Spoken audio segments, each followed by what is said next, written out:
on YouTube? It's Eric6554 here. It is now January 2015. I know I was gone for most of 2014, but oh well. Wanted to make this video earlier, but I've been busy past couple days. But this is my top 10 handguns for 2014. This is also the bulk of my sidearm collection. So, little disclaimer here, every gun on the table has been cleared. I do not feel like going through each and every one and checking the chamber on camera because I am using an iPhone right now. I got a camera last year for Christmas. I need a couple things for it, and hopefully I will be using that shortly. So, here we go, starting off the video. This is not in the top 10, but this was my newest purchase. I picked this up on the 30th of December 2014. Haven't had a chance to shoot it yet. This is a TriStar C100 in 9mm. It is a CZ75 compact clone, also called the Canik 55, made in Turkey.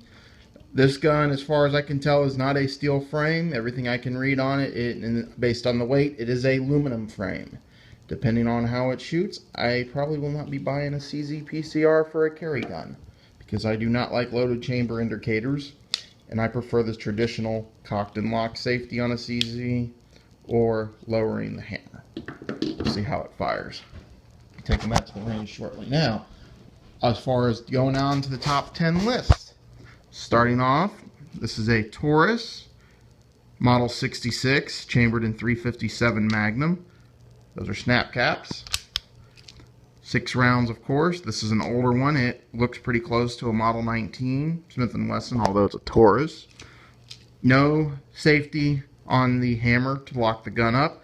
I refuse to have a revolver that has a lawyer safety on it. Of the 3 or 4 revolvers that I own, or have owned, sorry, I forgot I've sold one of them. I've had 2 Tauruses. This is the second one. They've both been older models.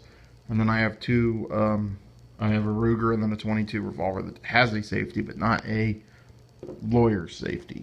A little Heritage Rough Rider. This, number 9. This is a Bulgarian Makarov, chambered in 9x18 Makarov. This is a surplus brought in by Century Arms. Fixed barrel, standard straight blowback, very low recoil, very accurate. Was a very inexpensive gun to shoot, but as of right now, the place that I like to get steel cased from for 9x18 hasn't been having it in lately, so I haven't got to shoot it as much as I wanted to, because I'm not paying $16 a box. I want them to get their $12 boxes back in, or $10 boxes, but they haven't been. Number 8 on the list, this is a Glock 17, Generation 4. Trijicon night sights. I bought this gun used about 2 years ago. I'm slowly going away from Glocks. In fact, I only have 2 Glocks in my collection right now, and they're both on this table. I also have nothing in 40 caliber. I am more or less done with 40 caliber. But standard Glock, everyone knows what these are. I'm not going to go into review depth into it. Number 7 on the list, my only 1911. This is a Rock Island government model, chambered in the 45 ACP. These are 1945 era Keys grips. I wanted this close to an issue weapon, and these are the grips that I picked out for it. I ordered them online here back in August of last year. This gun is fun to shoot. However, that GI beaver tail, because I take a high grip, eats into your hand, but it's a 45. It's a fun gun to shoot.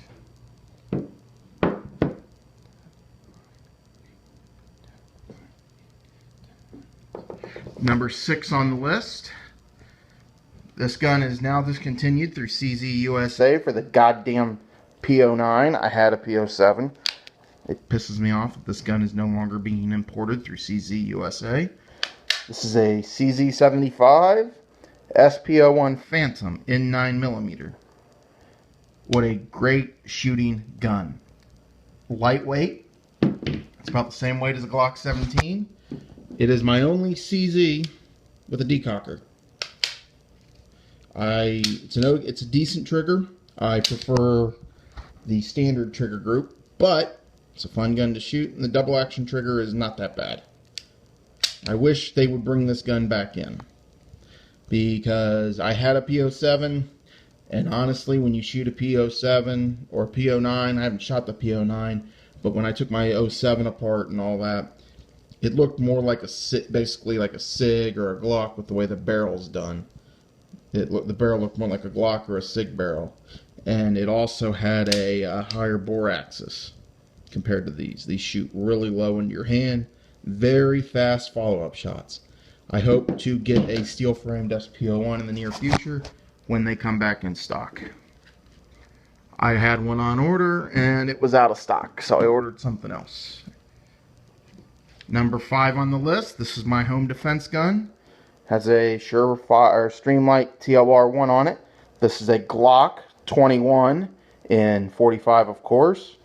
Standard, it's a Glock, duh. It works. Nothing to go too in-depth to it. But 45 is one of my favorite rounds. This is also the standard issue sidearm for the police department in my area.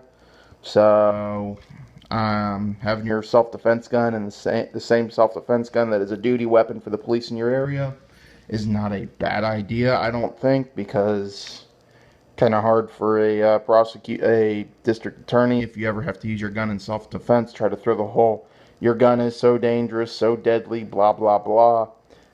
Kind of hard for them to throw that in your line when your home defense gun is what the police carry in your area that he works with. So that's number 5. Number 4 on the list, this is my Car CM9. This replaced my Ruger LCP as my everyday carry gun, chambered in 9mm. This thing has been dead nuts reliable. It's got a lot better sights than what is on the LCP. There we go. Side picture best I can. It carries really low to the body. It is very reliable. I can shoot this thing almost all day with 115 grain ammo. It just works really well. I really like it. But this will probably be my, I don't know if this will be my EDC for much longer after I finish the after I shoot my TriStar, but I can get a holster for it, but we'll see. This may still be my EDC because of the weight. Number 3 on the list, my hog leg. This is a Ruger Super Blackhawk, chambered in, of course, the wonderful 44 Magnum. I reload for this. As of right now, this is the only gun I reload for. That's one of the reasons why I still have it. This thing is just fun as hell to shoot. And when you load your own, one of the nice things I've noticed is when I do a load charge round for my 44 loads, this is one of the best guns next to a 22 to be someone's first handgun to shoot, I think, if you have low recoil 44 Magnum loads, because I've noticed that the recoil on my, I use usually HP 38 powder, and the minimum load is like 5.5 grains. It is so light by the time you factor in that light load of the charge of powder with as heavy of this gun, with that setup, almost no recoil. So very easy to train someone with. Just all in all, it's a great overall gun. Recommend everyone get one if you want a 44 Magnum. Number 2 on the list, this is a CZ75B standard. This gun has the highest amount of rounds of any gun on this that I own. Definitely my favorite handgun to shoot. Just all in all, it is a great gun. Been dead nuts reliable. It's accurate as hell. Can't beat it. As far as I'm concerned, there's not a better 9mm on the market other than a CZ75. Maybe an SP01 steel friend. And number 1 on the list, this is another CZ. This is a CZ75B in 9mm. This one happens though to be in matte stainless. Now, why on the list? Why is both of these on the list? Why is this one number one over this one? Extended beaver tail. Doesn't cut into my hand when I shoot it. Ambidextrous safety. It's okay. It's okay. It's not a deal breaker. I prefer to only have it on the one side, but I'll deal with it. The rubber grips that come standard, nice. Are very nice. I originally didn't order this gun. I originally ordered a SP01 standard, but it was out of stock. And I saw this was in stock, so I went ahead and got this from my local shop. This is the most expensive gun in my collection that I own. I think I paid, it was $720 out the door with tax, but I think I paid like $650 for this. And I love it. The reason why I have two was exactly that. I originally ordered an SP01. It was out of stock, no known delivery date. But I'm eventually wanting to get a CZ Shadow. And I don't know if I would want a 75 Shadow or an SP01 Shadow. Now, of course, this is a polymer frame, but I want one in a steel frame and, you know, shoot enough of it to figure out which one I like more. But all in all, it's Eric 6554 here, a bit late, but this is my top 10 handguns for 2014.